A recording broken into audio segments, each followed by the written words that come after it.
बिस्मिल्लाहिर्रहमानिर्रहीम। सर जी, सबसे पहली बात तो मैंने आपसे ये करनी है कि ख्वाहिश भी नहीं थी और दिल भी नहीं था कि जिस तरह हमारी फ्राइडे और सैटरडे की क्लास ऑनलाइन हुई है, ठीक है। प्लान ये था मेरा ओरिजिनल कि मैं फ्राइडे और सैटरडे को क्लास पढ़ाऊंगा और मंडे वाले दिन टेस्ट रखूंगा। अच्छा, अब चूंकि ये हमारे कंट्रोल में नहीं है बात, मुझे मेरी अपनी तसल्ली नहीं हुई। होता ना, आपके अपने बेंचमार्क होते हैं। मैंने तो आपको वीडियो दे दिया, मेरा काम था, अल्लाह का शुक्र, मैंने वीडियो दे दिया, आप जाने आपका काम जाने, लेकिन मुझे खुद तसल्ली नहीं हो रही थी। इस वजह से फिर मैंने सैटरडे को, आप लोगों को मैसेज आ गया था कि फुल डे रिव्यू, मेरे फुल चैप्टर में इंशाल्लाह भी आपको रिवाइज करवा देता हूँ। आपका पूरा चैप्टर रिवाइज हो जाएगा। और चैप्टर नंबर 1 कि अगर किसी का दरमियान में कुछ छूटा है तो वो कवर हो जाए। अलबत्ता अगर अगले वीक में भी ये कंटिन्यू रहा तो इस चीज को इंश्योर कीजिएगा कि फिर आप वो वाले लेक्चर्स, उम्मीद है वैसे आपने आज भी लिए होंगे, लेकिन वो वाले लेक्चर्स जरूर लीजिएगा। आज तो आप ये समझिए कि फ्रॉम द स्क्रैच मैं आपको चैप्टर नंबर 1 पूरा करवा दूंगा, ठीक है। और टेस्ट जो है वो इंशाल्लाह इसका कल कंडक्ट होगा, अदर देन क्लास, सुबह 9 बजे से लेकर शाम 5 बजे तक, जब मर्जी आप टेस्ट दे दीजिए। ठीक हो गया? ये आम तौर पे मेरी प्रेफरेंस होती है टेस्ट या सैटरडे को या मंडे को, लेकिन अभी आज मैंने पूरा चैप्टर रिवाइज कराना था तो मुझे मुनासिब नहीं लगा कि मैं टेस्ट चैप्टर रिवाइज करना साथ ही टेस्ट ना रखूं। ठीक हो गया? तो टेस्ट इसका कल है। बड़ी तसल्ली से चैप्टर पढ़िएगा, मैं कुछ नहीं छोड़ूंगा। आपको ये पूरा एरिया मैंने आज कवर करवाना है। ठीक हो गया सर? जाने दे शुरू करें सर? बड़ी तवज्जो से सुनिएगा, जहां पर मसला खराब हो, को बात ना समझ आ रही हो, मैं हाजिर हूँ। चैप्टर नंबर 1 था types of data and it's sources. सबसे पहले हमने बात किसकी कर ली थी? डाटा की। और हमने ये बात की थी कि भाई एक टाइम होता था पुराने दौर में जब डाटा की अवेलेबिलिटी एक चैलेंज था, डाटा मौजूद ही नहीं होता था। फिर आज के एरा के अंदर, आज का जो टाइम है, इसमें डाटा की अवेलेबिलिटी का इशू नहीं है, बल्कि डाटा की ओवरलोड होने का इशू है। डाटा बहुत ज्यादा अवेलेबल है, ये चैलेंज है। चैलेंज इसलिए कि जब डाटा बहुत ज्यादा होगा तो हमें इस पे वर्किंग करनी पड़ेगी कि कौन सा डाटा हमारे काम का है, कौन सा डाटा रिलायबल है, कौन सा डाटा एक्यूरेट है, कौन सा डाटा टाइमली अवेलेबल है। यार मेरा पॉइंट समझ आ रहा है? और डाटा से मुराद असल में रॉ फैक्ट है, रॉ फैक्ट है, जिससे क्या होता है, हम इंफॉर्मेशन एक्सट्रैक्ट करते हैं, उससे क्या होता है, हम डिसीजन मेकिंग करते हैं। अभी सवाल ये पैदा हो रहा था कि कितनी कॉपियां कराई जाएं, तो मैंने कहा भाई बच्चों को आप शीट देंगे, अटेंडेंस शीट, बच्चे अटेंडेंस लगाएंगे, अटेंडेंस से पता चलेगा कि कितने नंबर ऑफ स्टूडेंट्स हैं, जितने नंबर ऑफ स्टूडेंट्स होंगे उतनी कॉपी करा लीजिए। तो ये जो अटेंडेंस मैंने आप लोगों से लगवाई, ये क्या था, मेरे पास रॉ डाटा आ गया। उस रॉ डाटा में जो फिजिकल स्टूडेंट्स थे, मैंने वो वाले सारे स्टूडेंट्स को डाटा को एक्सट्रैक्ट किया और उससे डिसीजन मेकिंग क्या की, उतनी कॉपियां करवा ली। यार मेरा पॉइंट समझ आ रहा है? तो भाई रॉ डाटा, रॉ फैक्ट्स और डाटा, इससे इंफॉर्मेशन एक्सट्रैक्ट की जाती है। असल में डाटा को प्रोसेस किया जाता है ताकि क्या हासिल किया जाए, इंफॉर्मेशन। और इंफॉर्मेशन से क्या होता है, डिसीजन मेकिंग होती है। सर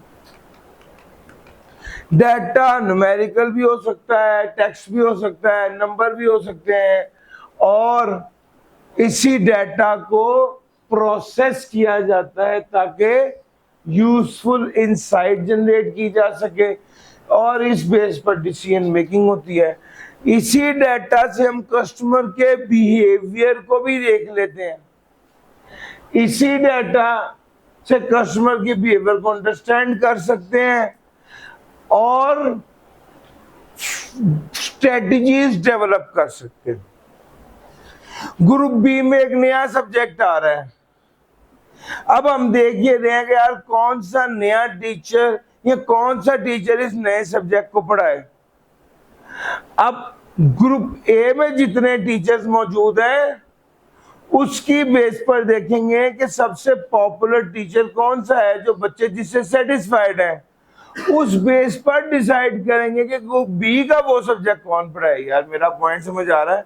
यानी मैं अपनी स्ट्रेटजीज को डेवलप करना चाह रहा हूं और मैं अपने कस्टमर का बिहेवियर देख रहा हूं।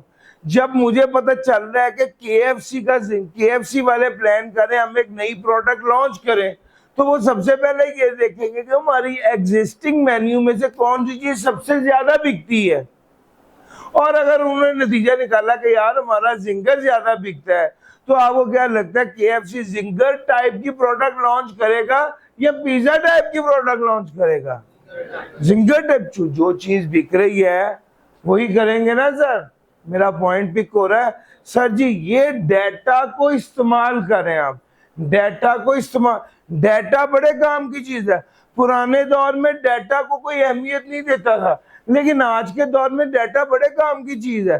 डेटा, अभी पिछले सेशन में, सेशन क्लोज, हमने फ्री मॉक करवाए। दूसरे इंस्टीट्यूशन ने इस मॉक की 1000 फीस रखी हुई थी, हमने 0 रुपये बिल्कुल फ्री ऑफ कॉस्ट मॉक कराए।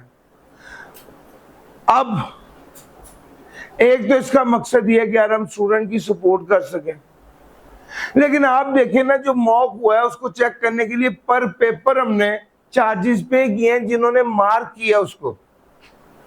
तो यार हम, यानी ठीक है नेकी का जज्बा एक अच्छी चीज है, लेकिन आप मुझे एक बात बताएं, मैं पर बच्चा 500 रुपए या 400 रुपए अपनी जेब से खर्च कर रहा हूं और आपसे कुछ ले भी नहीं रहा, मुझे क्या मिल रहा है? सर जी अगर आप ये कहें कि मुझे कमर्शियली कुछ नहीं मिल रहा तो वैसी बात भी नहीं है, हमने ये किस दिन के लिए किया हुआ। कमर्शियल बेनिफिट की मैं सिर्फ बात कर रहा हूं। तो भाई मुझे बच्चे का डाटा मिल रहा है, मैं 2000 बच्चे ने सर मॉक दी है तो मुझे 2000 नए बच्चे का डाटा मिल गया है। जब टैक्स के बच्चे का डाटा मुझे मिला तो उसे मैंने डीएसआर मार्केट किया, वो मेरे टैक्स के मॉक लेने की परफॉर्मेंस से हैप्पी था, उसने मेरा डीएसआर ऑप्ट कर दी। यार मेरा पॉइंट समझ आ रहा है? अब आप मुझे बात बताइए, ये सिर्फ डाटा है मेरे पास, डाटा बड़े काम की चीज है। आज के दिन में डाटा एक रिसोर्स है। जिस तरह किसी के पास कैश हो तो वो एक रिसोर्स है, जिस तरह किसी के पास फ्यूल हो तो वो एक रिसोर्स है, इसी तरह ही जिसके पास डाटा है उसके पास भी क्या है? रिसोर्स है। सर जी इन ड्राइव वालों के पास क्या चीज है? बाइक, गाड़ी के मालिक की, ऐसा ही है। इधर से देखो जिसने सवारी लेनी है, यानी इन ड्राइव के पास डाटा है। किसका? कस्टमर का भी डाटा है और जो जिनके पास राइट्स हैं उनका भी डाटा है, जिनके पास अपनी कन्वेंस है उसका भी डाटा है, और उसी को यूज करके वो बिजनेस करे। फूड पांडा वाले के पास क्या है?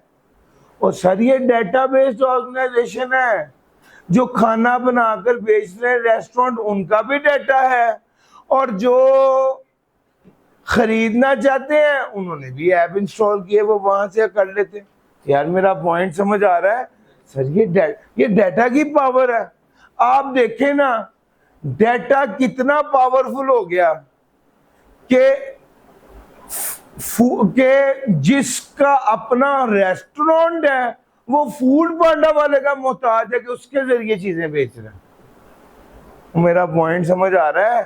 सर ये डाटा की वजह से मुमकिन हुआ, ये उस टेक्नोलॉजी को यूज करने की वजह से मुमकिन हुआ, वो सर्विस जो उन्होंने डाटा के थ्रू दी है उसकी वजह से मुमकिन हुआ। और सर समझ आ रही है? सर डाटा एक कीमती रिसोर्स बन चुका है। करंट दौर में डाटा ओवरलोड का इशू है, यानी डाटा बहुत ज्यादा है। डाटा को क्या करना पड़ेगा? एक्सट्रैक्ट करना पड़ेगा यूजफुल इंफॉर्मेशन के लिए। चूंकि डाटा बहुत ज्यादा है, हमने अपनी रेलेवेंट इंफॉर्मेशन चाहिए होती है। फिर डाटा रॉ फैक्टर फिगर है, डाटा को हासिल करके, डाटा को प्रोसेस करके insight information, insight useful insight या इंफॉर्मेशन हासिल करना डिसीजन मेकिंग में help and plays a might decision making में help, it drives decision making, help in understanding customer behaviour, customer behaviour को अंडरस्टैंड करना और वाइटल रोल प्ले करना in developing strategies. और सर मुश्किल तो नहीं लग रहा? ये सारी चीजें डाटा के बारे में कही, और फिर मैंने आपको एग्जांपल दी थी, जरा दोबारा देखिएगा। सर जी मैंने जब ये सोचा कि कुछ भूख लगी है, कुछ खाना है, कॉल कर दी केएफसी कॉल किए, तो वहां पर जो ऑपरेटर ने कॉल पिक की तो उससे मुझसे फौरन पूछा कि सर अली इमरान आपका क्या हाल है? और मैंने कहा ओके सर, मैंने आपको ऑर्डर करना है। उन्होंने कहा जी आपने जो पिछली बार ऑर्डर किया था क्या वही सेम ऑर्डर करना है? मैं कहा जी। उन्होंने कहा बच्चों के लिए आइसक्रीम भी ऑर्डर करनी है? मैंने कहा जी। उसके बाद ये भी पूछा कि आपने घर मंगवाना है या ऑफिस मंगवाना है? असल में चूंकि मैं 2 बार 4 बार पहले ऑर्डर कर चुका था, उनके पास मेरी सारी डिटेल मौजूद थी और वो उसी डिटेल को यूज करते हुए मुझे सर्विस दे रहे थे। अब आप मेरा पॉइंट समझे कि आप देखें ना, आप फोन करें, अक्सर ऐसा होता है कि मेरे पास आप सब लोगों के नंबर इंशाल्लाह आज मेरे मोबाइल पे सेव होंगे भाई, ठीक हो गया। मैं अपने सारे स्टूडेंट्स के नंबर अपने पास सेव रखता हूँ। मेरे पास तकरीबन 11-12 हज़ार नंबर, 11-12 हज़ार के करीब नंबर सेव्ड है, ठीक हो गया। जब बच्चा मुझे फोन करता है तो मैंने उसको कहना है अस्सलाम वालेकुम अकरम, क्या हाल है, ठीक हो? अब अकरम साहब ने कहना अच्छा, तो सोच रहा था कि सर को मेरा पता भी नहीं होएगा, तो सर को तो मेरा नाम भी पता है, तो मैंने उसका नाम सेव किया हुआ है। अब आप सोचो कि केएफसी में जब आप कॉल करते हो तो वो कॉल उठाने से पहले इस स्क्रीन पर उस बंदे के फोन नंबर की बेस पर उसका नाम, उसका एड्रेस और इससे पहले उसने जो ऑर्डर किए सारी डिटेल आ रही होती। पॉइंट समझ आ रहा है? इसी बेस पर वो इसको करते हैं ये सर्विस। अब आप देखें ना, मैंने सिर्फ ये कहा मैंने ऑर्डर करना है, उसी ने ही बता दिया, ये वाला ऑर्डर करना है उसी ने ही बता दिया, बच्चों के लिए भी कुछ मंगाना है उसी ने ही बता दिया, घर ये भी नहीं पूछा घर किधर है आपका, ये भी नहीं पूछा ऑफिस किधर है आपका। लाजमी बात है जब मैंने पहली बार फोन किया होगा तो उन्होंने पूछा होगा, लेकिन जब मैंने पहली बार फोन करके बताया कि मैं घर हूं, मेरे घर का एड्रेस ये है, तो उन्होंने सिस्टम पर सेव कर लिया। जब अगली बार फोन किया तो दोबारा फोन एड्रेस नहीं पूछा। ये अक्सर ऐसा हो जाएगा, कहते हैं सर अपना एड्रेस कंफर्म कीजिएगा, SBI 8 औरंगजेब ब्लॉक में। क्या जी, पॉइंट समझ आ रहा है? तो देखें कितनी अच्छी सर्विस मिल पाई है मुझे, किस वजह से? डाटा की अवेलेबिलिटी की वजह से। यार मेरा पॉइंट समझ आया? ये गेम है सर। टाइप्स ऑफ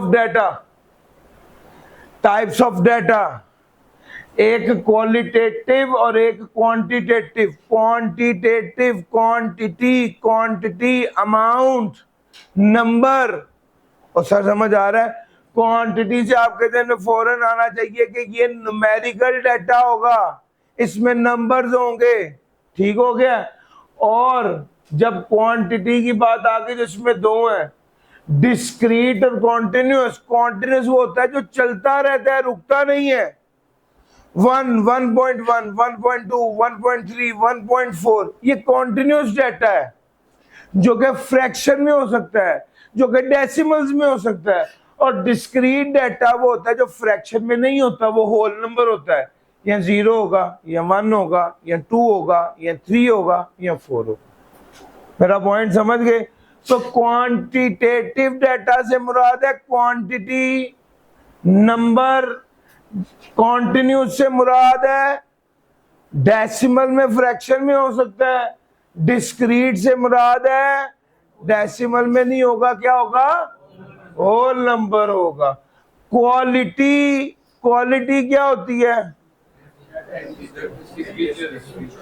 याद रखिएगा, आप किसी की क्वालिटी बताते हुए इसकी क्वालिटी ये है कि ये सच्चा इंसान है, इसकी क्वालिटी ये है कि ये ईमानदार आदमी है, ये क्वालिटी होती है, फीचर्स होते हैं, वो नंबर्स नहीं होते।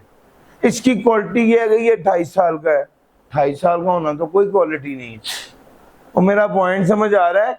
तो भाई जब क्वालिटी की बात करते हैं तो फीचर्स की बात करते हैं, प्रॉपर्टीज की बात करते हैं, यानी नॉन न्यूमेरिकल डाटा होता है, वो नंबर नहीं होता। इसमें ऑर्डिनल और नॉमिनल। अब ऑर्डिनल ऑर्डर से निकला है, ऑर्डर का मतलब होता है तरतीब, ऑर्डर का क्या मतलब होता है, तरतीब।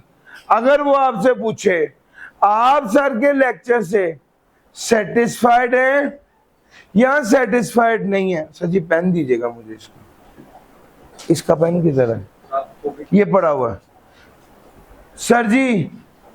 और मैं हर बार ये स्माइली बना देता हूँ, मुझे ये स्माइली बनाने का शौक है असल में। ये सर ऐसे, सर ये हुआ सेटिस्फाइड, ये न्यूट्रल, ये डिससेटिस्फाइड। अब अगर वो आपसे ये पूछे तो इसका क्या मतलब है कि वो आपसे जो डाटा मांग रहा है वो क्वालिटेटिव डाटा है, जिसमें तरतीब होगी वो क्वालिटेटिव में क्या है, ऑर्डिनल है, ऑर्डिनल है। जिसमें रैंकिंग होगी, तरतीब होगी, वो ऑर्डिनल है। जिसमें तरतीब नहीं होगी वो नॉमिनल है। जेंडर, आप मेल है या फीमेल है, ब्लड ग्रुप क्या है, ये ऑर्डिनल डाटा है, इसमें कोई तरतीब, नॉमिनल सॉरी ऑर्डिनल में तरतीब होती है, नॉमिनल में तरतीब नहीं होती। अब वो जब आपसे ब्लड ग्रुप पूछता है तो ये नॉमिनल डाटा है, क्योंकि इसमें कोई तरतीब नहीं है। जेंडर, मैरिटल स्टेटस, ये नॉमिनल डाटा है सर। टाइप्स ऑफ डाटा, मैंने आपको एक शीट दी थी, उसमें इससे रिलेटेड एमसीक्यूज थे सर, वो कर लिए थे भाईजान। इस शीट की एक पीडीएफ ग्रुप में भी शेयर करनी है, ठीक है। अच्छा जी, क्वालिटेटिव डाटा भी हो गया, क्वांटिटेटिव डाटा भी हो गया। चूंकि ये रिविजन क्लास है तो मैं इसको दोबारा नहीं पढ़ूंगा ना, ऑब्वियसली कि आप एक बार इसको डिटेल से पढ़ चुके हैं। अब मैं अगली बात करने लगा हूं और वो है टाइप्स ऑफ डाटा। इसमें कैटेगरीज ऑफ डाटा में था स्ट्रक्चर्ड, अनस्ट्रक्चर्ड और स्ट्रक्चर्ड डाटा क्या है, प्री डिफाइंड फॉर्मेट। इसकी कीमती बात, इसका कीवर्ड है प्री डिफाइंड फॉर्मेट, जो एक पहले ही डिफाइन शुदा फॉर्मेट के मुताबिक हो। और मैं इसको समझाने के लिए क्या कहता हूं, सर जी अपना मोबाइल खोलिए और उसमें कॉन्टैक्ट्स पे चले जाइए। तो जब आप कॉन्टैक्ट्स पे जाएंगे तो आपको सारे कॉन्टैक्ट एक तरतीब में लिखे नजर आएंगे, यस और नो। सर ये स्ट्रक्चर्ड डाटा है। दूसरे नंबर पे आ जाओ, अनस्ट्रक्चर्ड। अपना मोबाइल खोलिए और अपने किसी दोस्त के साथ व्हाट्सएप चैट देख लीजिए। अपने किसी दोस्त के साथ जो व्हाट्सएप चैट की है वो देख लीजिए। और सर आप जब देखेंगे व्हाट्सएप की चैट तो आप हैरान होंगे कि भाई ये जो व्हाट्सएप की चैट है, इसमें आपने कभी उसको टेक्स्ट किया हुआ है, कभी उसको कॉन्टैक्ट शेयर किया हुआ है, कभी उसको लोकेशन शेयर की हुई है, कभी इमोजी शेयर किया हुआ है, कभी वीडियो शेयर की हुई है, कभी ऑडियो शेयर की हुई है, कभी लिंक शेयर किया हुआ है, कभी इमेज है, कभी वीडियो है, कभी पीडीएफ है। ओ भाई इतना सब कुछ, यानी एक ही जगह पे मल्टीपल चीजें आ सकती हैं। इसका कोई प्री डिफाइंड फॉर्मेट नहीं है यार। जब कहीं पर वो कह देते हैं ना यहां पर टेक्स्ट लिखो, इसका मतलब है प्री डिफाइंड फॉर्मेट। जब वो आपको कहते हैं ना यहां पर इमेज डालो, तो फिर भी प्री डिफाइंड फॉर्मेट है। अगर वो पहले फॉर्मेट यहां पर जो चीज ऐड करनी है वो आपको बता रहा है, वो प्री डिफाइंड है। आओ मेरे साथ ये देखो, स्ट्रक्चर डेटा क्या है सर? यहां पर ये सारी इंफॉर्मेशन इस फॉर्म में आपसे मांग रहे हैं, प्री डिफाइंड है। जहां पर वो फोन नंबर लिख रहा है वहां पर आप क्या अल्फाबेट्स लिख सकते हो? नहीं लिख सकते, प्री डिफाइंड है सर। प्री डिफाइंड का मतलब समझ आ रहा है क्या है सर जी? जहां पर तस्वीर अपलोड करनी है वहां पर आप अपना नाम लिख सकते हो, अंग्रेजी लिख सकते हो, प्री डिफाइंड है।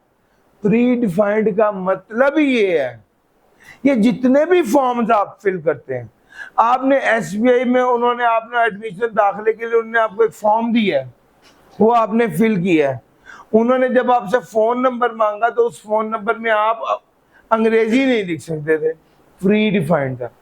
अगर उन्होंने आपसे तस्वीर मांगी तो तस्वीर की जगह पे तस्वीर ही अपलोड करनी पड़ी, sir pre defined format. Pre defined का मतलब है जहां पर जो चीज डिफाइन की गई है वहां पर वो डालें।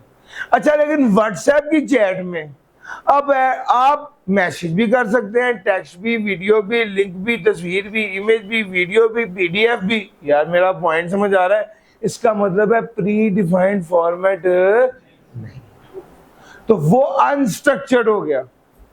अनस्ट्रक्चर्ड की एग्जांपल लेनी है तो आप फेसबुक के कमेंट को सोचे। एक बंदे ने को पोस्ट की है, आपका कभी दिल चाहता है आप उसको टेक्स्ट में कमेंट कर देते हैं, कभी दिल चाहता है उसके नीचे एक पिक्चर डाल देते हैं, कभी दिल चाहता है उसको इमोजी भेज देते हैं, कभी दिल चाहता है एक लिंक दे देते हैं। यार मेरा पॉइंट समझ आ रहा है? ये सब क्या है? ये सब अनस्ट्रक्चर्ड। अनस्ट्रक्चर्ड। मुझे जरा एक बात बताओ, आप लोगों की सबकी ईमेल आईडी है। ईमेल आईडी की जब आप ईमेल करने लगते हैं तो उसकी बॉडी में कभी आपका दिल चाहता है आप तस्वीर ड्रैग करके डालते हैं, पिक्चर डाल देते हैं, टेक्स्ट लिख देते हैं, वीडियो डाल देते हैं, पीडीएफ डाल देते हैं। ये जो बॉडी ऑफ ईमेल है ये भी अनस्ट्रक्चर्ड है। मेरा पॉइंट समझ आ रहा है? जहां पर मल्टीपल चीजें आ जाए ये अनस्ट्रक्चर्ड है। ये देखो, एक व्हाट्सएप चैट में पीडीएफ भी है, टेक्स्ट भी है, लिंक भी है, इमेज भी है, वॉइस भी है। और सर समझ गए? ये अनस्ट्रक्चर्ड है। सर व्हाट्सएप चैट बता दिया, टेक्स्ट बॉडी ऑफ ईमेल बता दिया, ये फेसबुक और ट्विटर पर जो आप फीडबैक देते हैं या कमेंट करते हैं वो बता दिया। ये सब अनस्ट्रक्चर्ड है। अब आ जाएं सेमी स्ट्रक्चर्ड डेटा की तरफ। Semi structured data, semi structured data ये है कि कुछ कुछ स्ट्रक्चर्ड, कुछ कुछ अनस्ट्रक्चर्ड। ईमेल पूरी, जब आप ईमेल की बात करते तो यहां पर लिखा होता है टू, यहां पर लिखा होता है फ्रॉम, यहां पर लिखा होता है सीसीसी, बीसीसी। ठीक हो गया? उसके बाद यहां पर लिखा होता है सब्जेक्ट। जहां पर सब्जेक्ट लिखा हुआ है यहां पर आप इमेज डाल सकते हैं। इसका मतलब है प्री डिफाइंड फॉर्मेट है। ये सारा हिस्सा क्या है? स्ट्रक्चर्ड। इसके नीचे आ गई बॉडी। यहां पर आप चाहे तो आप प्लस के निशान के साथ फोल्डर ऐड कर दें, होता है या नहीं होता? टेक्स्ट डाल दें, इमेज डाल दें, पीडीएफ डाल दें, कुछ भी डाल दें। टेक्स्ट डाल दें, इमेज डाल दें, पीडीएफ डाल दें। सर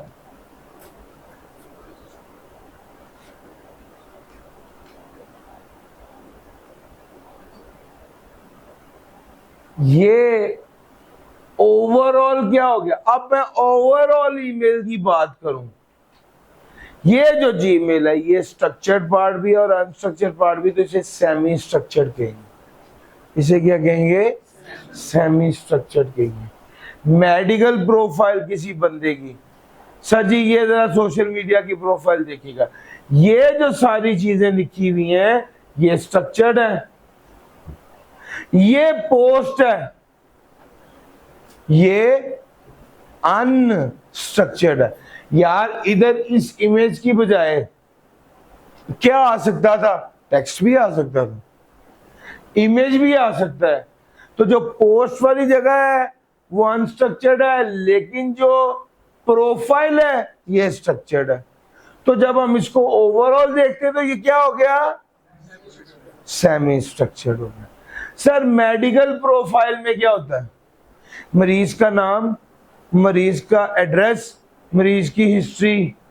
अच्छा ये तो होता है स्ट्रक्चर्ड, लेकिन फिर उसके बाद मरीज की जो रिपोर्ट्स आती हैं उसमें कुछ रिपोर्ट टेक्स्ट की फॉर्म में होती है, ब्लड की रिपोर्ट टेक्स्ट की फॉर्म में होती है, एक्सरे जो होता है इमेज की फॉर्म में होता है, एमआरआई जो होता है वीडियो की फॉर्म में होता है। तो भैया ये ओवरऑल क्या हो गया? Semi structured. कुछ चीजें स्ट्रक्चर्ड, कुछ चीजें अनस्ट्रक्चर्ड। अच्छा जी, स्ट्रक्चर्ड, अनस्ट्रक्चर्ड, सेमी स्ट्रक्चर्ड, क्या ये समझ आ गया? यस और नो? लो सर आगे चलते हैं। Sources of data, sources of data,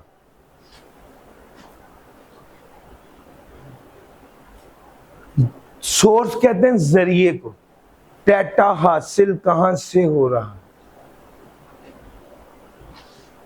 data collect कहां से हो रहा है। दो तरह के जरिए होते हैं, एक प्राइमरी और एक सेकेंडरी। और सेकेंडरी में भी आके दो तरह की चीजें, एक इंटरनल और एक एक्सटर्नल।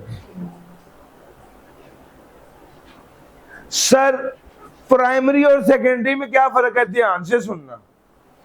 सेकेंडरी डेटा वो डेटा है जो ऑलरेडी मौजूद था और आप उसे इस्तेमाल कर रहे हैं। प्राइमरी डेटा वो डेटा है जो आप फर्स्ट हैंड खुद हासिल कर रहे हैं। और मैं इसको समझाने के लिए हमेशा एक मिसाल देता होता हूं। दो एग्जांपल्स हैं। सबसे पहली एग्जांपल तो है, सबसे पहली एग्जांपल तो है आज गोरमे गोला की। सर जी गोरमे वालों ने एक नई प्रोडक्ट लॉन्च करने का प्लान किया है, पाइनएप्पल ड्रिंक। तो उन्होंने कहा कि यार पाइनएप्पल का फ्लेवर होगा और कोला होगी, कार्बोनेटेड होगी, बहुत मजा आएगा, ये बना लेनी चाहिए। आप मुझे बताएं क्या गवर्नमेंट वालों को ये बोतल बनानी चाहिए या नहीं? बना लेनी चाहिए या नहीं? यस और नो? सर इसका आंसर यस नो में नहीं है, इसका आंसर किस में है? डेटा में है। सर जी आपने किसी चीज को हाँ ना नहीं कहना, आपने किसी चीज को हाँ ना नहीं कहना। आपने क्या कहना है? आपने कहना है भाई डेटा देखो फिर फैसला करना। डेटा क्या कहते हैं इसको देख लेते हैं। इनको डेटा कलेक्ट करना पड़ेगा। डेटा कहां से कलेक्ट होगा? दो तरह का डेटा, एक सेकेंडरी एक प्राइमरी। सेकेंडरी क्या कहा मैंने? जो ऑलरेडी मौजूद था। प्राइमरी क्या क्या क्या कहा मैंने? जो खास तौर पे हासिल किया गया फर्स्ट हैंड। जरा सेकेंडरी डेटा की तरफ चलते हैं। सबसे पहले उन्हें देखना चाहिए कि गवर्नमेंट के अंदर इनका अपना कोई कार्बोनेटेड ड्रिंक जो फ्रूटी कार्बोनेटेड ड्रिंक है उसकी सेल कैसी चल रही है।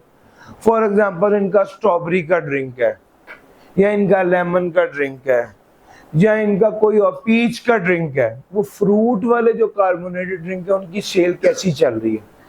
अगर उस कार्बोनेटेड ड्रिंक की सेल अच्छी चल रही है तो इसका क्या मतलब है, कर लें, क्या दिक्कत है।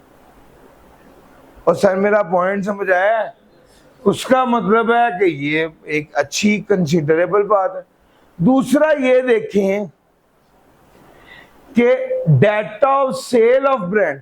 अच्छा, अब ऑल्टरनेट ब्रांड, मुख्तलिफ दूसरा ब्रांड है, जैसे यहां पर है मरी ब्यूरी, इन लोगों की बिग पाइनएप्पल के नाम से एक प्रोडक्ट ऑलरेडी मार्केट में मौजूद है, उसको देखें वो कैसी बिक रही है।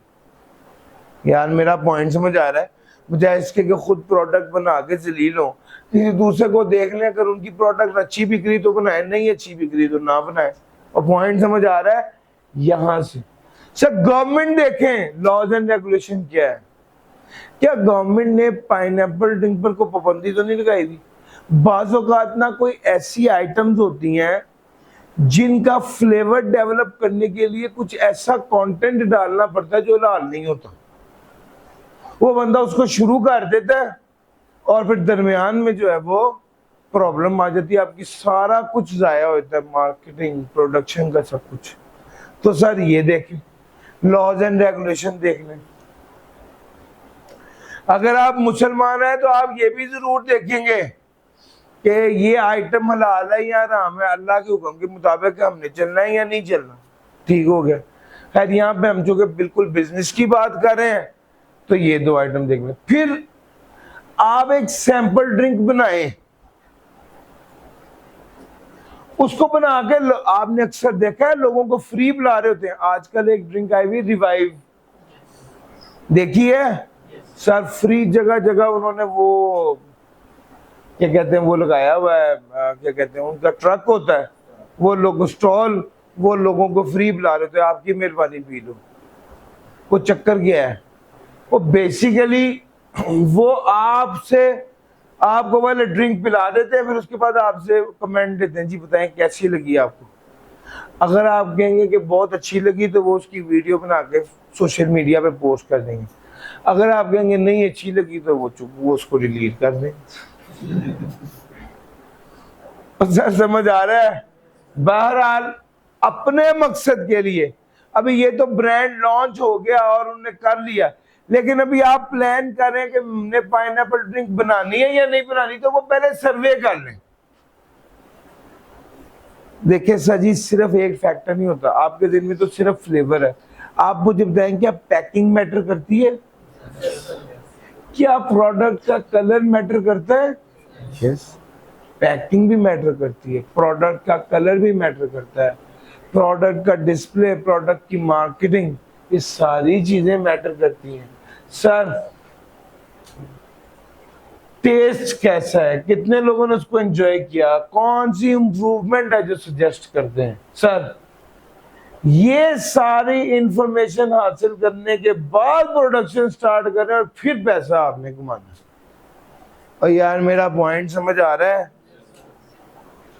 तो भाई ये मैंने आपको इस एग्जांपल में क्या सिखाया, secondary data, primary data, secondary data और प्राइमरी डाटा।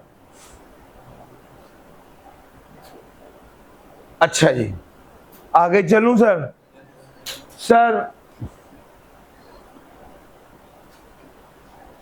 अगली एग्जांपल हॉस्टल की है, और चूंकि आप में से कितने लोग हॉस्टल में होते हैं सर? अब चूंकि मेजोरिटी हॉस्टल की है, तो हॉस्टल में जो स्टूडेंट होता है ना, उसको हमेशा ये लग रहा होता है, चूंकि हॉस्टल में रहता है, जाते आते वो देखता है इस कमरे में 4 लोग हैं, टोटल 10 कमरे हैं, 40 लोग हैं, एक बंदा 15,000 दे रहा है, तो ये 6 लाख रुपया महीने का कमा रहा है। करता क्या है? कुछ भी नहीं, कुछ भी नहीं करता, सारी ड्रामेबाजी है, हमें बेवकूफ बनाया हुआ है।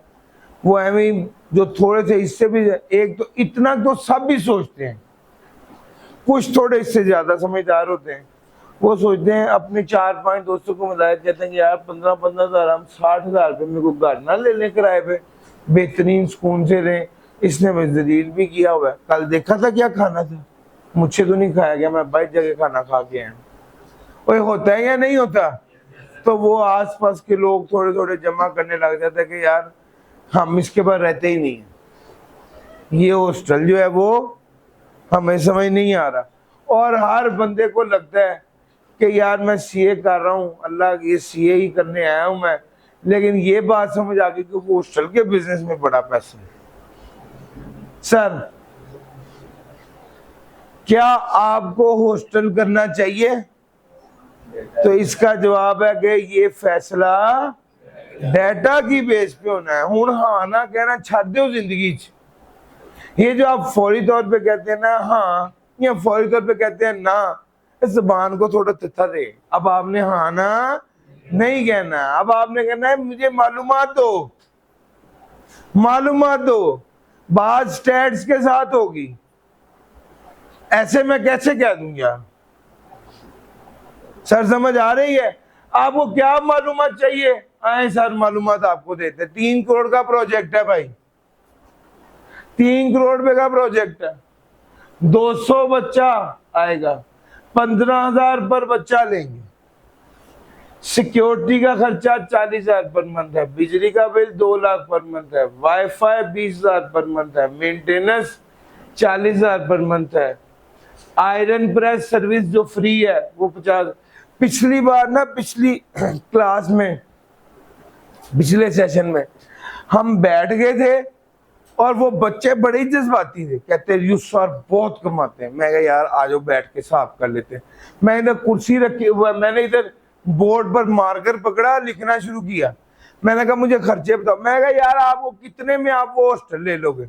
उसने कहा सर मुनासिब जो पैसे ना, अभी अगर करीब और खुला हो तो 20,000 रुपये, करीब हो खुला हो खाना साथ हो तो 20,000 रुपये में पावर। मैं कहा हम 15 करते हैं, 15,000 रुपया देंगे साथ जो बच्चों की। यानी यहाँ पर एक मेजर इशू, कपड़े तो बंदा घर से धुला लाता है, लेकिन कपड़े के प्रेस का बड़ा सीरियस इशू होता है कि वो यहाँ पे हो नहीं पाती, या वो बच्चे फिर वैसे ही कॉम्प्रोमाइज ही कर लेते हैं। तो हम ना बच्चों को फ्री ऑफ कॉस्ट प्रेस करने की सर्विस देंगे कि हर बच्चे को इजाजत होगी कि 2 कपड़े, चाहे वो शलवार कमीज हो सकता है, चाहे वो पैंट शर्ट हो सकता है, वो हर रोज रात को दे दे और सुबह 8 बजे अपनी प्रेस हुई हुई पैंट शर्ट या शलवार कमीज ले ले। और सर समझ गए? तो सारा उनके साथ प्लान बनाया। मैंने कहा यार रुपया 3 करोड़ रुपया लगना है, ये हराम का पैसा ना समझना, मुझे सही मशवरा देना, ठीक है? फिर उसके साथ बैठे, उनको बताया यार इतने पैसे प्रेस के लग देंगे, खाने का खर्चा पर स्टूडेंट 5,000 पर मंथ होगा, स्त्री का खर्चा भी 50,000 पर मंथ होगा, एक बंदा रखेंगे और स्त्री का लगा के। ये सारा हमने सारी कैलकुलेशन की। और अब आप देखें मैं ये सारे फिगर्स लेके आपके साथ बात करूं, फिर वही बात है कि किसी चीज का हाँ या ना में फौरी जवाब दे देना आज के दौर में नामाकूल बात है कि यार आपके पास इतना डाटा है तो खुदा का वास्ता है। अब ये वाली बात यार तू कर लेगा इंशाल्लाह, देखिए तू कर लेगा, ये वाली बातें छोड़ दे। अब आप जो बात करें वो किस बेस पे करें? डाटा की बेस पे करें। ये गैस वर्क नहीं है सर। अच्छा अब इसी एग्जांपल में आ जाओ, मैंने हॉस्टल शुरू करना है, मेरे पास इंटरनल डाटा क्या है? एसबीआई का डाटा। मेरे पास एक्सटर्नल डाटा क्या है? सर जी 2-3 हॉस्टल हैं, उसके जो अकाउंटेंट हो मेरे स्टूडेंट हैं। उनको मैंने कहा यार पिछले साल की जरा फाइनेंशियल स्टेटमेंट तो भेजो, क्या बचा, कितने पैसे कमाए। ये कौन सा डाटा है? सर जी आपको, मेरा एक दोस्त है उसने मुझे कहा, वो इंग्लैंड होता है, मैंने उसको बताया यार 3 करोड़ रुपए का इन्वेस्टमेंट कर रहा हूं मैं। कहता किधर? मैंने कहा यार हॉस्टल में। कहता बहुत अच्छा आइडिया, मैं तुझे एक ऐसा तो ट्रिक बताता हूँ, अगर तू वो वाला काम कर ले ना तो तेरे पास कभी भी खाली नहीं रहेगा हॉस्टल। मैं कहा क्या? कहता हॉस्टल को बनाओ, एक कमरे में 4 लोगों की जगह हो, 2 खवातीन हो 2 मर्द हो, तो वो इस तरह का एक निजाम बन जाएगा कि आपके पास जगह नहीं रहेगी। लोग 6-6 माह पहले बुकिंग करा लेंगे कि अगले सेशन में मैंने आना है, और आपने हर वक्त कहना भी जिसने ये अभी आपके पेपर की एग्जाम लीव है आपने ये छोड़ दिया तो पता नहीं आपको मिले या ना मिले, हमारे पास तो इतने लोगों की लिस्ट है, पहले ही लोग वेट कर रहे हैं। क्या ये मुमकिन है, ऐसा हो सकता है? तो इसका जवाब है पाकिस्तान के कानून के मुताबिक ऐसा करना ठीक नहीं है, लीगल नहीं है, ये इलीगल है। ठीक हो गया? तो इस तरह बहुत सी बातें आती हैं। आप ये जो इंफॉर्मेशन है कानून के बारे में इंफॉर्मेशन, ये सेकेंडरी इंफॉर्मेशन है। प्राइमरी डाटा और सेकेंडरी डाटा। सेकेंडरी डाटा में मैंने आपको क्या सिखाया है? कंपेटिटर का डाटा ले लिया और गवर्नमेंट का डाटा ले लिया। यार मेरा पॉइंट समझ आ रहा है? और इंटरनल डाटा में क्या बताया? एसबीआई का डाटा ले लिया। फिर उसके बाद मैंने कहा जी आप में से जितने लोग हॉस्टल में आते हैं सबका खाना की है, जितने लोग भी हॉस्टल के हैं सबका खाना किया है। कहां पर? एक रेस्टोरेंट में, और उन सबको बुला के कहा कि यार खाना कैसा लगा आपको? बहुत अच्छा लगा है। तो उनको कहा कि यार ये एक फॉर्म तो फिल करो। उनसे पूछा आप कितने पैसे दे रहे हो? हम कितने पैसे रखें तो आप लोग हमारे साथ अटैच हो जाओगे, और कौन कौन सी सर्विसेज आपको चाहिए। ठीक है? यकीन करें पंखा ना चल रहा हो बच्चा बर्दाश्त कर लेता है, वाईफाई ना चल रहा हो, यार मैंने इस हॉस्टल में रहने ही नहीं। चलो लाइट नहीं आई, पंखा ना चले, वाईफाई तो यूपीएस पे होना चाहिए। ठीक है ना सर? कोई जरूरी घर से फोन आना होता है, अब सबको पता कि कौन से घर से इतना अर्जेंट फोन आना है।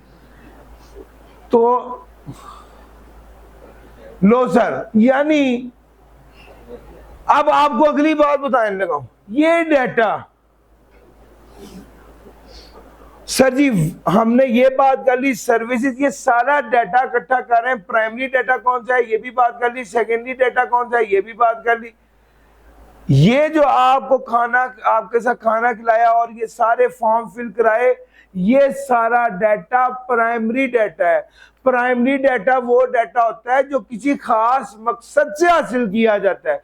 मेरे पास एसबीआई में जो आपका डाटा मौजूद है वो सेकेंडरी डाटा है, जो कि वो ऑलरेडी मौजूद है। यार मेरा पॉइंट समझ आ रहा है? ये वाला डाटा जो आपसे खुद कलेक्ट किया गया फॉर्म से, ये वाला डाटा कौन सा डाटा है? प्राइमरी। और इसकी खास बात क्या होती है? ये उस खास मकसद के लिए हासिल किया जाता है। यानी जब आप एसबीआई में एडमिशन के लिए आए तो आपने जो डाटा दिया वो तो अपनी पढ़ाई का डाटा था और उसका मकसद आपका एडमिशन था, लेकिन अभी जो आपने फॉर्म फिल किया है ये कौन सा डाटा है? ये खास तौर पे वो वाला डाटा है जो हॉस्टल के वाले से कलेक्ट किया गया है। यार मेरा पॉइंट समझ आ रहा है? फर्स्ट हैंड इंफॉर्मेशन एक खास टारगेट के साथ हासिल की जाए तो वो प्राइमरी डाटा। जो डाटा ऑलरेडी मौजूद है उसको इस्तेमाल करना क्या हो गया? यार मेरा पॉइंट समझ आ गया? प्राइमरी और सेकेंडरी में क्या फर्क है? एसबीआई से जो डाटा मिला ये सेकेंडरी है, आप लोगों ने जो फॉर्म फिल करके सारे मशवरे दिए ये प्राइमरी है। समझ गए? सर एसबीआई में मैंने देखा 5000 स्टूडेंट एनरोल्ड है। मैंने कहा 5000 स्टूडेंट एनरोल्ड है, 200-300 बच्चा तो हंस के आएगा, यार ये क्या बात कर दी। सारी प्लानिंग कर ली, एसबीआई से इंफॉर्मेशन भी ले ली। सर जी लेकिन ये चीज देखनी बड़ी जरूरी है कि जो डाटा आप यूज कर रहे हैं वो क्या रेलिवेंट है या नहीं। जब मैंने 5000 स्टूडेंट एनरोल का सारा देख लिया तो मुझे देखना चाहिए था, मैंने ये बात गौर नहीं की उस 5000 में से 45 ऑनलाइन। मैंने फैसला किस पे किया? जो मैंने 5000 स्टूडेंट को बेस बनाया, सर जी डाटा का रेलिवेंट होना जरूरी है। मैंने अगर अपने हॉस्टल के प्रोजेक्ट के लिए जो नंबर ऑफ स्टूडेंट्स काउंट किए वो फिजिकल होने चाहिए थे, वो ऑनलाइन होने ही नहीं चाहिए थे। यार मेरा पॉइंट समझ आया? इसका मतलब है कि मेरा डाटा रेलिवेंट ही नहीं था। तो भाई अगर डाटा रेलिवेंट नहीं होगा तो मेरा डिसीजन गलत हो जाएगा, डिसीजन गलत हो जाएगा तो मुझे नुकसान हो जाएगा। फिजिकली एनरोल्ड स्टूडेंट्स जो है ना वो होने चाहिए थे जिसको मुझे टारगेट करना चाहिए था, ओवरऑल स्टूडेंट्स एनरोल्ड को नहीं करना चाहिए था। यार मेरा पॉइंट पिक कर गए। एक बच्चा है वो कहता है कि सर अली इमरान से डाटा पढ़ना है या नहीं पढ़ना है। अब ये वाला सब्जेक्ट सर अली इमरान से पढ़ना है या नहीं पढ़ना है, इसका फैसला भी डाटा की बेस पर करना चाहिए। और मुझे बड़ी खुशी होती है कि बहुत से स्टूडेंट्स ने मुझे ये कहा कि सर हमने आपके यूट्यूब पर लेक्चर देखे हैं उसके बाद आपके पास एनरोल हुए हैं। अच्छा आप जरा एक बात समझिए, ये YouTube के लेक्चर आपने देखे हैं तो इसका मतलब है अब एक बच्चे ने मेरे YouTube पर लेक्चर देखे हैं लेकिन वो टेक्स्ट के देखे हैं और फैसला उसने DSR के बारे में करना है, तो मुझे आप बताएं क्या उसने रेलेवेंट इंफॉर्मेशन गैदर की? नो। डाटा क्या होना चाहिए यार? डाटा का DSR पढ़ना है तो जो डाटा है वो भी DSR का ही इकट्ठा करो ना, वो टेक्स्ट का नहीं। यार मेरा पॉइंट समझ आ रहा है? लो सर ये स्टोरी थी, ये मैंने आपको बता दिया कि भाई डाटा कौन सा होना चाहिए, डाटा रेलेवेंट होना चाहिए सर, रेलेवेंट, एक्यूरेट और टाइमली अवेलेबल होना चाहिए। अच्छा जी, फिर उसके बाद आ गया एथिकल कंसिडरेशन। एथिकल कंसिडरेशन क्या है? यार जो डाटा आप कलेक्ट कर रहे हैं ना इसमें भी कोई एथिक्स होती है। What is ethics? इसको इखलाकियात कह लें, किरदार कह लें। अच्छा अब मैं मिसाल के तौर पे एक एग्जांपल देता हूं कि यार मैंने जब इंसान नया नया टीच करने लगता है तो उसको ना बहुत से लोग आकर मुलाकात कर रहे होते हैं, मिल रहे होते हैं, जहाँ भी वो कहीं जाता है कोई मिल जाता है तो उसे बड़ा अच्छा लगता है, खुशी होती है कि अल्लाह का शुक्र है यार मुझे 4 लोग जानने लग गए। लेकिन आहिस्ता आहिस्ता ना ये वाली चीज़ रूटीन बन जाती है और बाज़ वक़्त ये वाली चीज़ थोड़ा इरिटेट भी करने लग जाती है। इरिटेट ये कि यार मैं फैमिली के साथ हूँ तो वो थोड़ा सा मुझे हुआ कि यार अभी इस टाइम पे मैंने बाज़ वक़्त ऐसा भी होता है कि मैं अपनी मिसेस को अपने बच्चों का कि आप बैठो, कुछ स्टूडेंट्स मिल गए, मैं इनसे ज़रा अस्सलाम वालेकुम कर लूँ। अब उनके साथ खड़ा हुआ तो उन्होंने एक सवाल पूछा, दूसरा पूछा, तीसरा पूछा, करते करते जो है वो आधा घंटा लग गया। जब वापस आया तो इधर मैंने क्लास दी उधर मेरी क्लास हो गई। अच्छा अब जरा एक बात समझने की जरूरत है, अब इससे थोड़ा सा आगे चलते हैं। मैं यहाँ तक अभी कुछ अनएथिकल नहीं है, लेकिन अगर मैं फैमिली के साथ जा रहा हूँ, कोई मेरा स्टूडेंट तस्वीरें खींचने लग जाए या वीडियो बनाने लग जाए, आपको नहीं लगता ये गलत है? ऐसा नहीं होना चाहिए, अनएथिकल है। वो कहते हैं जो डाटा आप कलेक्ट करें किसी की प्राइवेसी को वायलेट ना करें, किसी की प्राइवेसी को वायलेट, अगले बंदे के पर्सनल डाटा जो उसका प्राइवेट डाटा है उसको वायलेट नहीं करना चाहिए सर। डॉक्टर साहब क्या करते हैं? डॉक्टर साहब के पास एक मरीज आया, उनके दिमाग का पिछला हिस्सा काम नहीं करता, वो जो है मिसाल के तौर पे उसकी वीडियो बना कहते हैं ये अकरम साहब है इनका दिमाग खराब है, और साथ वो वीडियो वायरल कर दी है। वो अकरम भी ऐसी तैसी हो गई ना। और सर मेरी पॉइंट समझ आ रहा है? क्या उस डॉक्टर को ऐसा करना चाहिए? सर उसे रिस्पेक्ट करनी चाहिए। सर आप अक्सर नोट करेंगे कि डॉक्टर साहब जब कहते हैं ना कि इनके दिमाग में ये मसला, साहब कहते हैं इनकी इजाजत से ये वीडियो बनाई जा रही है। और ये बात क्यों कहते हैं? बेसिकली इसलिए कहते हैं कि उसको अनएथिकल ना कहा जाए। दूसरे नंबर पे ट्रांसपेरेंसी। आप सब लोग कनेक्ट हुए, मैंने आप सब लोगों से व्हाट्सएप का नंबर लिया, व्हाट्सएप एक ग्रुप में ऐड किया और मैंने कहा कि यार जब भी कोई डाटा से रिलेटेड इशू हो तो भाई हाजिर है, टैक्स से रिलेटेड इशू हो तो भाई हाजिर है। सारी गेम आपके साथ करके फिर उसके बाद मैंने ना ये वाला जो है इसमें उसी ग्रुप में एक अपने दोस्त को जो प्रॉपर्टी डीलर है उसको भी एडमिन बना दिया है। अब वो हर वक्त कहते हैं फलां मकान किराए के लिए खाली है, फलां प्लाजा में दुकान किराए के लिए खाली। आप कहेंगे यार ये अजीब मसला है, हमें तो मुसीबत में फंसा दिया, हमें दिखाया कुछ है किया कुछ। और मेरा पॉइंट समझ आ रहा है? ये बुनियादी तौर पे क्या है? ट्रांसपेरेंसी के अगेंस्ट है। आपने डाटा कलेक्ट किया है जिस मकसद के लिए, वो बड़ा क्लियर होना चाहिए और उसी मकसद के लिए वो इस्तेमाल होना चाहिए। ट्रैवल एजेंट को दे दिया है data, for example security, sir अनऑथ आपके प्राइवेट। अब मिसाल के तौर पे मेरा एक अभी आजकल बहुत ज्यादा ये ट्रेंडिंग में है, कोई भी बंदा, आज क्या मुश्किल है कि आप मेरी फेसबुक प्रोफाइल जो मेरी तस्वीर उतारें, उसको जेमिनाई को दें, उस तस्वीर को चेंज कर लें। सर अली इमरान पार्टी कर रहे हैं, अली इमरान सारी उम्र पार्टी का नाम ही ना सुनिया है, और वो एक ऐसी वीडियो बनेगी जो लगेगी भी ऐसे कि ये जेन्युइन रियल वीडियो। और मुश्किल तो नहीं है, आपने एक तस्वीर उठानी है और एक प्रॉम्प्ट डालना। चैट जीपीटी के लिए ये मुश्किल नहीं है, और बहुत से टूल्स हैं, वीडियो के लिए टूल्स अलग हैं, पिक्चर्स के लिए टूल्स अलग हैं। अब सवाल ये पैदा होता है, क्या अगर इस तरह हो जाए तो मैं क्या करूंगा? मैं फेसबुक पे पोस्ट करूंगा कि आप लोगों ने मेरे साथ अच्छा नहीं किया, ये मेरी किरदार कशी की जा रही है, अल्लाह ही आपको पूछेगा। सर जी, अल्लाह तो जो पूछे सो पूछेगा। इस दुनिया में भी कवानीन है, सर पीका एक्ट इंशाल्लाह, ये सिक्योरिटी के लिए आए रोज ये जो केसेस हो रहे होते हैं, इसमें ज्यादातर इशू क्या होता है? यही पर्सनल डाटा वाला इशू।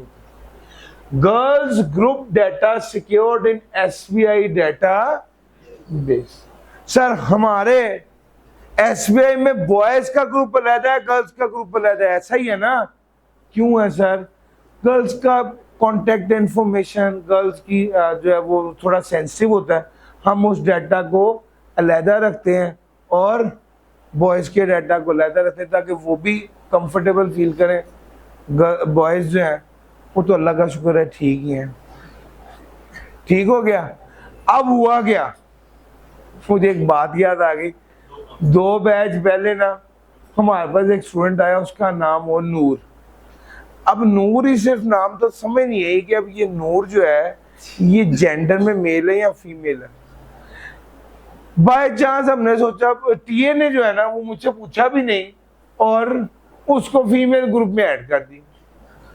कुछ 4-5 दिन गुजरे तो मुझे एक स्टूडेंट का मैसेज आया कि सर इस क्लास में मेरे ग्रुप में एक स्टूडेंट है, वो मुझे बहुत तंग कर रही है। क्या तंग कर रही है? मुझे स्क्रीनशॉट भेजे, तुम्हारा क्या नाम है, तुम किस ग्रुप में हो? मैं भी सर अली इमरान। वो लड़की बन गई ना, मैं भी सर अली इमरान से पढ़ी हूँ, तुम भी बड़े सारी मालूमात हासिल कर रहा था। वो तो कुछ देर बाद उसने कहा कि मैंने आपसे मुलाकात करनी है, तो उसने कहा कि लगता है मुझे ये काम ज्यादा ही टेढ़ा हो रहा है।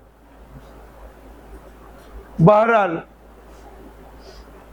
जेंडर मतलब इस वजह से हम फ्रॉम द डे 1 पॉलिसी है, 2017 में पहला व्हाट्सएप ग्रुप बनाया।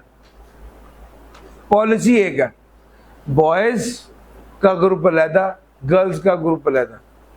अपनी मामी कोशिश से जो जो मर्जी कर ले, कम से कम हमारी सुपरविजन में कोई खराबी नहीं होनी चाहिए। ठीक है, तो पॉइंट सिर्फ ये है कि सेंसिटिव डाटा है उसको इंश्योर करना चाहिए कि अनऑथराइज्ड बंदा एक्सेस या मिसयूज ना करे। चौथा आ गया फेयरनेस।